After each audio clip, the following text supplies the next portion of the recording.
What does making sales social mean to you? With the advent of social media and how much people are consuming content, this is really about connecting with your customers in a meaningful way and honestly meeting them where they are. Where are they? They're on social media and they're on a variety of social media platforms. And this is really about the salesperson or the sales leader providing thought leadership and information, relevant information to their community that's not specifically about their products. Welcome to the Making Sales Social podcast, featuring the top voices in sales and marketing. Join hosts Bryn Tillman and Bill McCormick as they discuss the best tips and strategies they are teaching their clients so you can leverage them for your own virtual and social selling. Here are your hosts, Bryn Tillman and Bill McCormick. Welcome to Making Sales Social. I'm Bill McCormick. I'm Bryn Tillman. So Bryn, who's joining us today? So this is fun. Our guest today, I met on Clubhouse, and now I've met lots of amazing people on Clubhouse, and we can talk about what that Clubhouse is for some folks that don't know. But Sid Meadows is the first guest we've had on Making Sales Social that I met through Clubhouse. Sid, welcome to the show. Thank you, Bryn and Bill. I'm glad to be here with you today. And I love the fact that we met on Clubhouse and now we're here, which is pretty awesome. Me too. And I'm just for our viewers, Clubhouse is an audio only, but it's like going gangbusters. And there are rooms that you can go in with topics. And Sid and I were in the same room, and we both, I think, really hit it off based on our very similar perspective in business development, sales, and social selling. And so we are so excited to have you here. And then I'm going to give this back to Bill to keep going. Yeah. So Sid, tell everyone just a little bit about you, what you do, about your company. Sure. Thanks, Bill, for that question. So I'm Sid Meadows. I'm actually a certified professional coach, as well as a certified high performance coach and a business strategist. I also host a podcast and I write a column. So I've become a journalist over the last couple of years, which is a really interesting part of my career. But I predominantly work with business leaders and salespeople and individuals that work inside the contract interiors industry. And so when you think about that industry, we are the people that provide the products and the services to the built environment. So you think about office space, a hotel space, a doctor's office, anything that's inside a built environment, that's the community that I work with.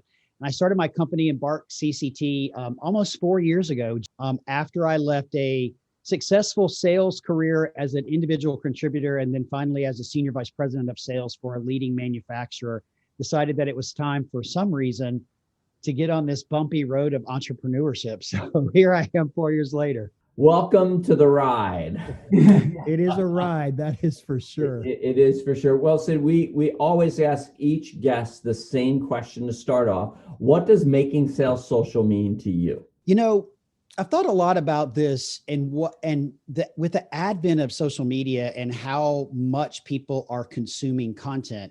This is really about connecting with your customers in a meaningful way and honestly meeting them where they are. Where are they? They're on social media and they're on a variety of social media platforms.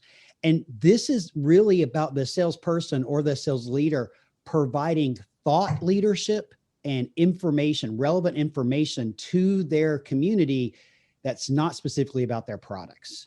Oh, I love that. So I got two things from this. Relevant information, but it doesn't have to be about selling your stuff. Yes. So I'm excited to go deeper in that. I just want to ask, give us an example of how you might do this or how you teach your clients to do this. Sure. So let's talk about trends for a second. There are trends that are happening in our industry. One of the trends is biophilic design.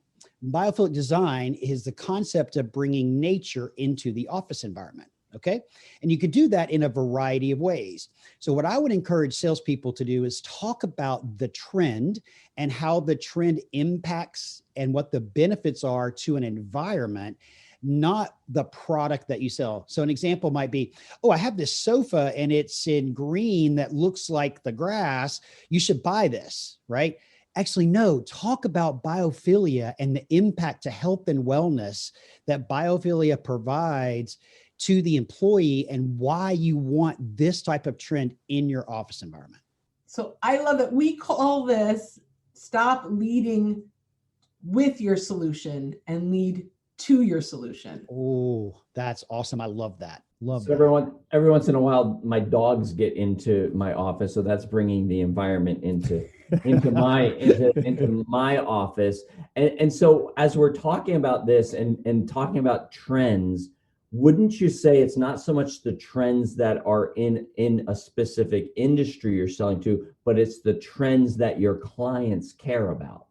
Absolutely. And not just care about, Bill, but maybe that your clients need to be educated on, because trends in any industry come up on a regular basis. And if you're watching your industry, whatever your industry is, and you're paying attention, then you can share those trends with your followers and with your customers and explain what the impact is to them and how it will benefit them. Yeah, and that's really where we get to. So often we as salespeople want to talk what we want to talk about what we want to talk about, and we make the mistake of thinking that that's what our clients care about, and it's just not true. Talk with us a little bit about what you're teaching, training your clients to do, like right at the top of the funnel to help get lead generation. I hate those two words together, Yeah. but it's what we use, right? Opportunities in the pipeline. Yeah. At the top of the funnel, how are you advising your clients to bring names, bring opportunities in that way?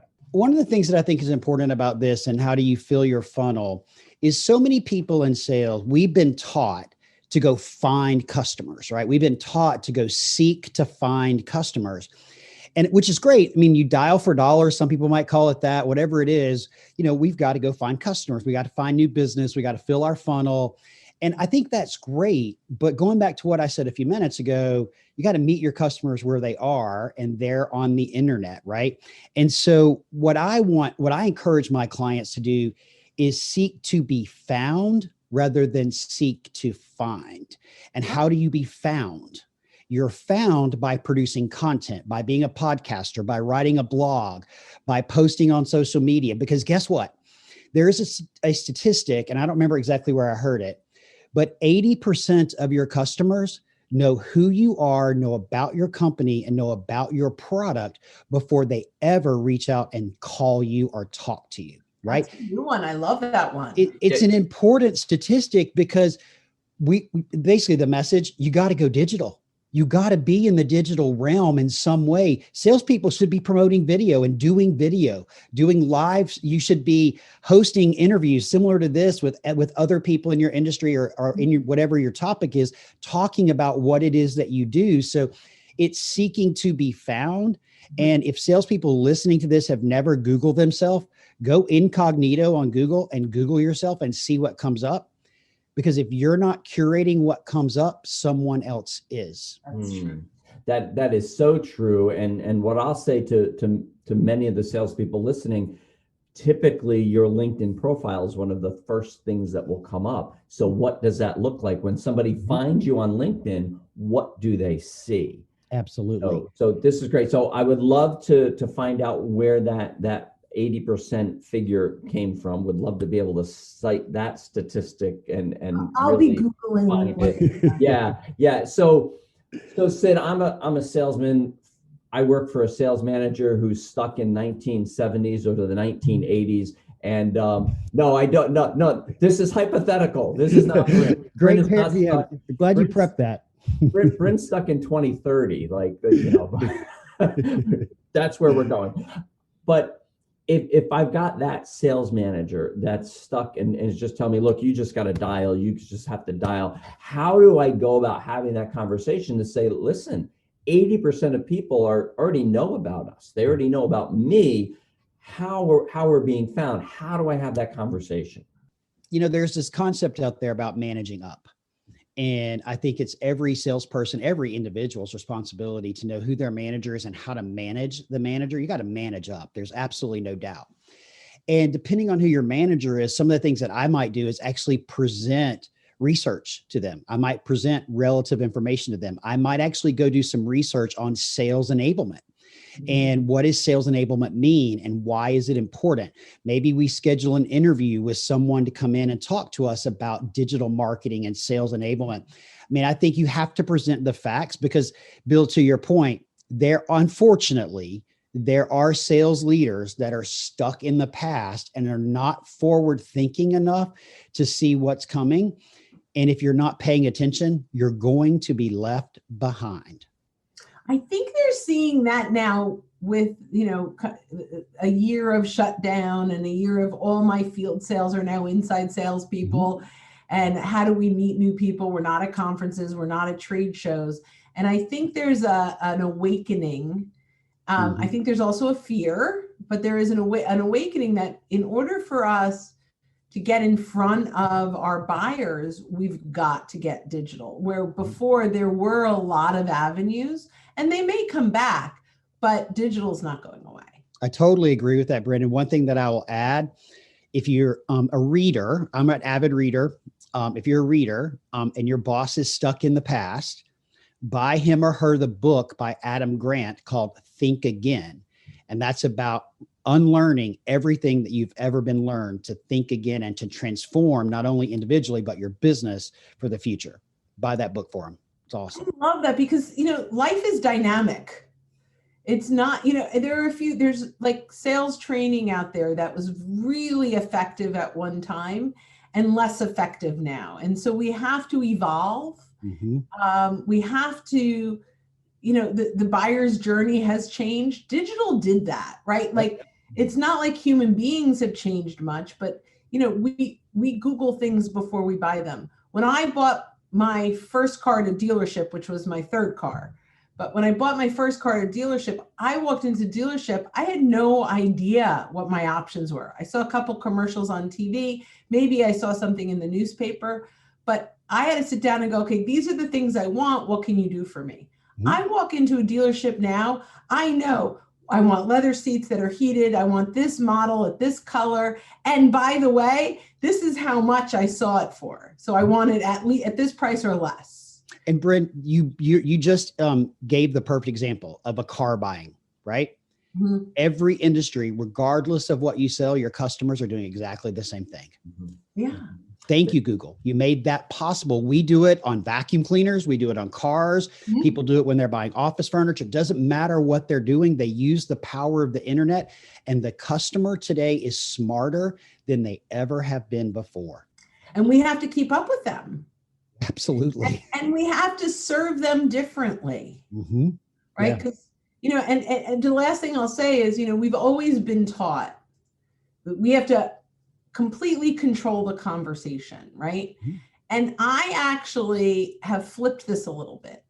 I mean, it's not like I've given up control, but I need to understand what do they know coming into this. A lot of this through questions, I let them take some control mm-hmm. because they have more of is it 57% of the buying process is done before the seller is even brought in? I think that's a Challenger sales stat, right? It might have gone up to 67% in the second book, right? So if 67% of the buying decision is made, that means that they've already made their lists and their pros and cons. We need to know where they are. Mm-hmm. We can't assume that they're coming to us without any preconceived notion.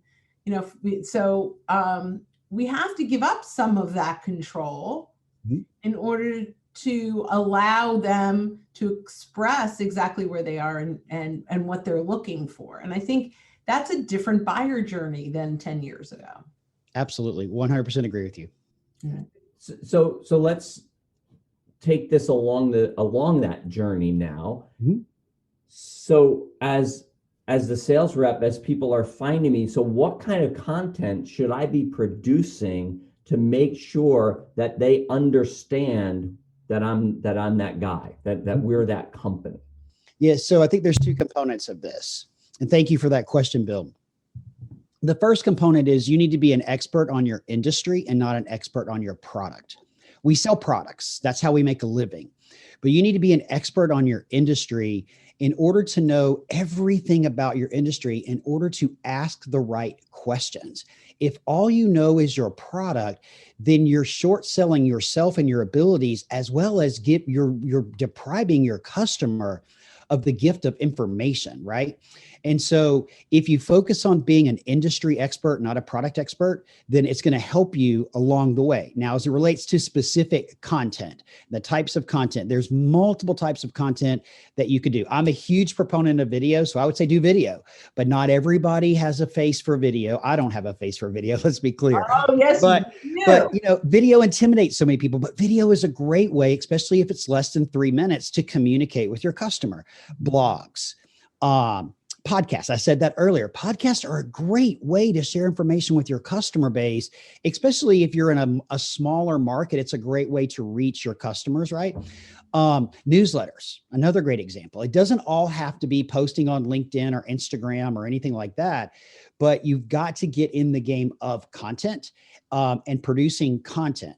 Another thing that I think is really important that salespeople could do, especially now, is bring together a group of like-minded people and host a networking event, a virtual networking event, just to help people meet each other. And then I tell people this all the time. And to Brent's point in the very beginning, if you're not on Clubhouse, you're missing an opportunity to sell something every day of the week, because your customers are on Clubhouse. Your buyer, your influencer, you've got to find them. It's not easy to find them, but once you find them and you're in a room with them, all of a sudden you have a new interactive way to talk to them versus LinkedIn. Now, I'm a huge LinkedIn advocate, but LinkedIn is static. You can't have a two-way conversation unless someone chooses to comment. On Clubhouse, they're talking. And you can talk too. So I think that's another place and another type of content that's just really getting discovered, if you will, because it's live content, not recorded content. So those are just a few of the things. The one thing that I'll say is start, just do something. Yeah. The one thing I would say, so I think the significant difference, just to put nomenclature around it, is LinkedIn is asynchronous. Yeah, thank you. Right. So you post something, they'll respond back, but you're responding asynchronously, that's the word, where Clubhouse is synchronous. It's real-time conversation. Yep. And I also like that it's not being recorded. I think people are more authentic and more genuine. You're not going to put something in comments that you're afraid somebody will see down the line. But on Clubhouse, you might say some things because it's not recorded. Nobody's coming back and yeah. You can't be held accountable for it necessarily, right? Well, I think you get a little more authentic conversation. Absolutely. That's one of the things I love the most about it, is that right there. Me too. Yeah. So mind melt moment, because I was going to say the synchronous versus asynchronous, like that's the main difference. Let's go back to video. I'm a huge proponent of video, and I believe everyone should do it. And for those that are leery of it, listen, you don't worry about meeting someone face to face. It's no different than looking into a camera. So what are some of the ways you're seeing video work effectively? Oh, great question. So my videos are every week. I post a video every Tuesday. I'm a high performance coach. I'll use myself as an example. And so I make a living by coaching people on the principles and the foundations of high performance, which is a methodology of coaching. So what I do in my videos, they're called high performance tips. I share a high performance tip. My call to action is for them to engage in the conversation. Like, what are you doing to find clarity about your life or about your career, right? But never in any of those videos do I sell. I'm just providing information, right? I'm providing some type of thought leadership to get my client engaged. That's exactly the type of video that you should do. Another type of video that works really well is an explainer video. Do something where you're explaining something. A great video to do that maybe wouldn't, and I'll just use the furniture business as an example, might be a quick little tour of a space you just furnished, right? And maybe you ask the customer a question. What do you love about this space? Maybe you ask the designer that helped design it. What do you love about this space? You don't necessarily have to be on camera for that, but you could walk around in 2 minutes and show the space and how happy you are to have worked with this client. So that's a case study, right? You're providing a case study in a video format. people just get intimidated by video, and I would encourage you to step into it. Grab your phone. It's not hard. I remember the first time I did it, my hand was like shaking like crazy. I was in a t-shirt, and I've gotten a lot better since then. But, anything that you can provide that's informative about what you do and not selling what you do, then I think would be a great video. And that's, if you're listening and you're taking notes, you need to write this down. And something that Bryn always says, we need to think of the people on the other side of the lens as if they're sitting across right on the other side of the table, and understand that. And then what Sid said was so important is you're not selling, you're not pitching. This is information that you're giving. You're teaching a class to people, and you want them to come away with some takeaways. And I guarantee you, video will bridge the divide that's happened because of what we call social distancing. I call it physical distancing. Correct. Because I believe the social distance has gotten closer since this whole pandemic happened. So, wow, great stuff, Sid. Unfortunately, we are coming to the end of our time together, but this has been dynamite, such great stuff. How can folks stay in touch with Sid? Oh, sure. Thank you both very much for having me. It's been my pleasure to be here. So I'm a LinkedIn advocate, so please connect with me there. Sid Meadows, super easy to find. I'm also on Instagram at Coach Sid Meadows. And then you can find me on Clubhouse at Sid Meadows. If you do reach out on LinkedIn, let me know that you heard me here or you saw me here. I'd love to know why you're connecting with me. And that's how, so I would appreciate that connection. I'm always an advocate and a proponent of LinkedIn first. Fantastic. Well, thank you so much. We'll put those links in the show notes so you all can connect with Sid. So once again, thank you so much for being with us, Sid. And thank you for watching and consuming our content for Making Sales Social. And as we leave, don't forget, when you're out there, make your sales social. Bye-bye. Thanks for listening, and join us again for more special guest instructors bringing you marketing, sales training, and social selling strategies that will set you apart. Don't forget to subscribe to get the latest episodes from the Making Sales Social podcast. Leave a review down below. Tell us what you think, what you learned, and what you want to hear from us next. You can also listen to us on Apple Podcasts, Spotify, Stitcher, and Google Play. Visit our website, socialsaleslink.com, for more information.